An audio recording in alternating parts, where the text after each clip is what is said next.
Hey, I'm Darlene and you're watching a rapid fire art tutorial. In this video, I'm going to show you my method to draw a bunch of different lips just by using a single triangle to start. In the second half of the video, I'll also show you how to draw it on a few faces, and we'll play a game of lip swapping too. So let's begin. First, start with an isosceles triangle.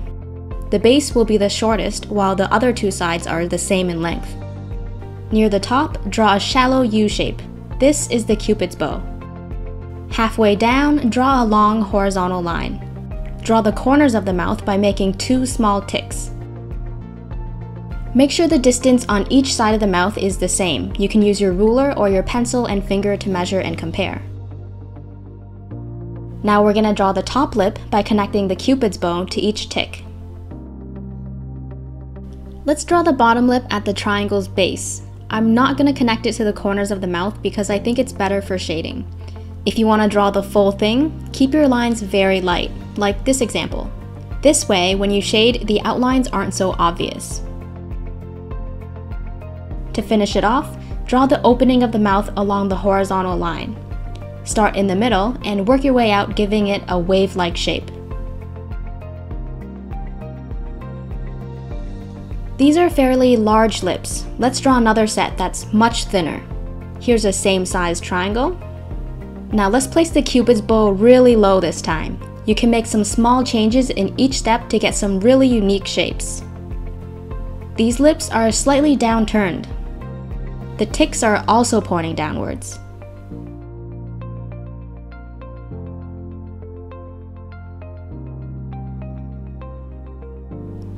Okay, let's draw an open mouth. Same triangle here. Put the Cupid's bow really high this time. We want to give it more height.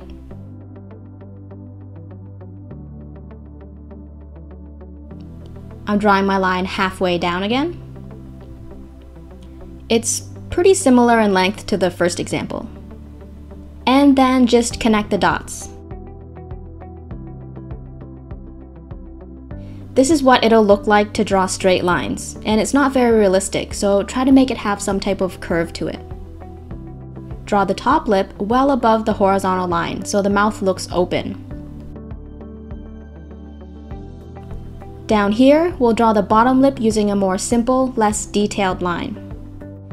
Alright, let's speed the rest of this video up so we can explore 7 more unique lips. Using an upward curve instead of a straight one, you can draw a smile.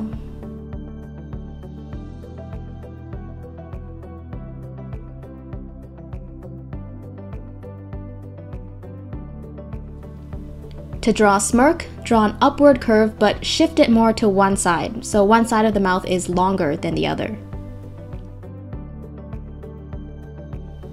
Don't forget to shift the bottom lip to the right as well. When drawing a big smile or smirk, smooth out your curves so they're more shallow because the skin is being pulled and stretched by the facial muscles. I'm going to draw another smirk, but this time the mouth will be slightly open. Just draw the top lip above the line where the bottom lip will be drawn. Okay, let's try something a little different. So far, we've been splitting the space in half, which makes the top and bottom lip the same size. Let's nudge this line up a little bit to make the bottom lip larger in comparison to the top. If you want to draw a larger top lip, reverse this so the line is lower.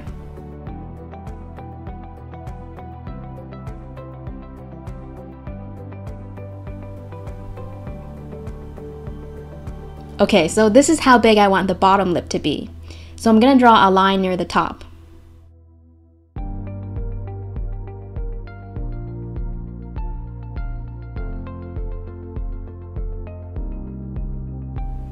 Alright, now they're significantly different.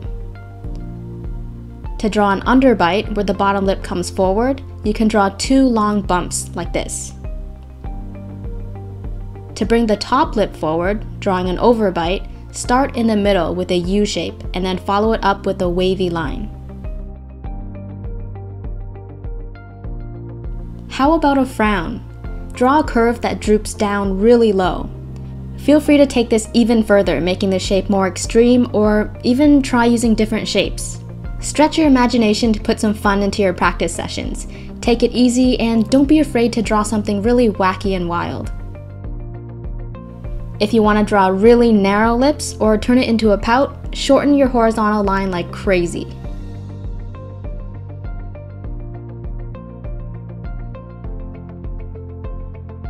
Okay, for the last one, let's do the opposite of this and draw a really long line for a big wide mouth. So those are just 10 examples, but it's really limitless. So pull out your sketchbook and see what unique combinations you can come up with. Feel free to send me your results because I love receiving artwork from you guys.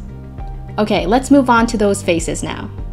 First, draw a face. If you want to learn how, check out my other tutorial above. So here I have a circle and a line at the bottom for the chin. The distance between the chin and the circle is roughly half the size of the circle. Now I'm breaking the face up into sections lengthwise. One line going through the center, and then split the bottom section of the face in half and then in half again. Do the same thing for the top if you want to draw hair. Alright, on the eye line, I'm splitting the face widthwise into 5 equal sections. If you want to learn how to draw eyes and noses, links are down in the description.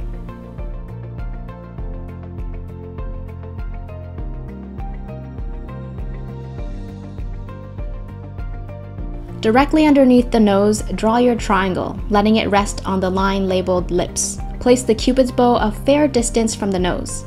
Then draw 2 vertical lines coming down from the center of each eye. These mark the boundaries for the lips. I like to draw my lips well within these boundaries.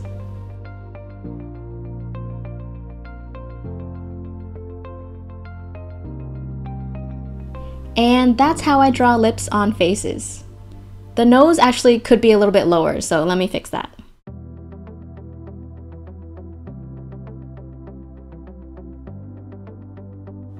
Okay, that's much better. Alright, I'm gonna do 2 more examples and then we'll do some lip switching. It's really fun, so stick with me here. I'm just gonna quickly blast through these here.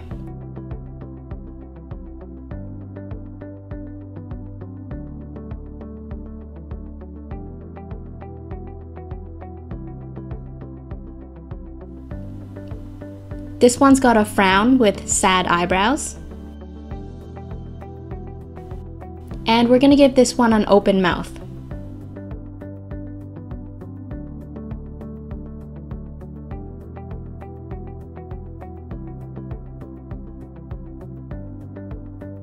Alright, lip switch time. Let's erase the lips off of this girl and find her a more suitable pair.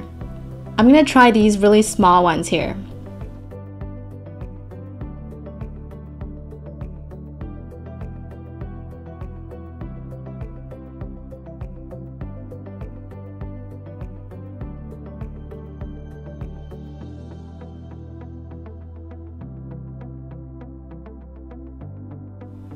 It kind of looks like she's pouting and it's not really natural, like it doesn't fit her face. So let's give her a smirk.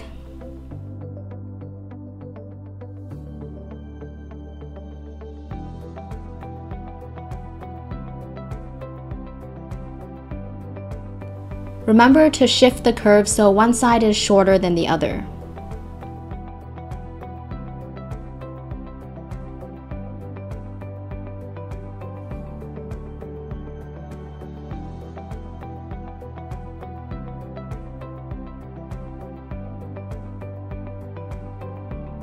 Okay, this one makes her face look really deceiving, so let's try a new look. How about the one where the bottom lip is bigger than the top? Okay, I'm gonna give her an underbite too.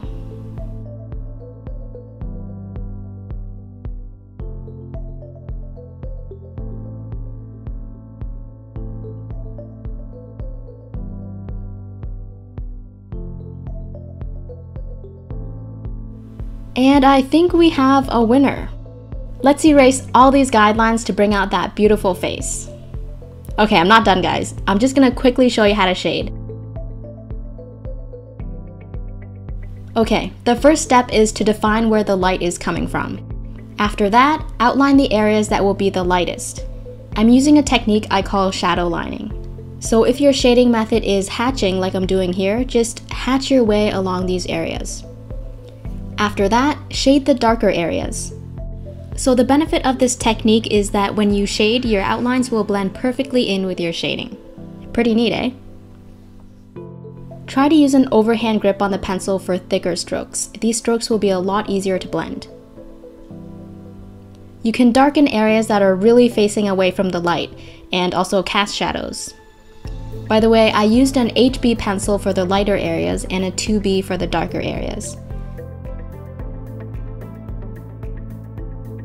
If you want to see a more in-depth tutorial that's much more realistic, let me know in the comments below. I'm gonna use that like button to gauge your interest, so if this is something you want to see, hit that like button, and if it gets 200 likes, I'll make that shading tutorial for you guys. To make the bottom lip look rounder, add some darker values so the bottom looks like it's curving away more and more. If you want, you can use an HB pencil to fill in the lightest areas and then go over it with a kneaded eraser to bring out the highlights. If you want to see more videos like this, hit that subscribe button and the bell beside it so you know exactly when a video is released. Thanks to all my patrons for supporting my work. And special shout out to Wendy Nelson for requesting this video. There are so many tutorials on my to-do list and I can only tackle them one at a time. As a patron, you can vote for the tutorials I do next. If you want to vote for the next video topic or just want to help contribute, you can go to patreon.com/rapidfireart or click the orange icon up in the left.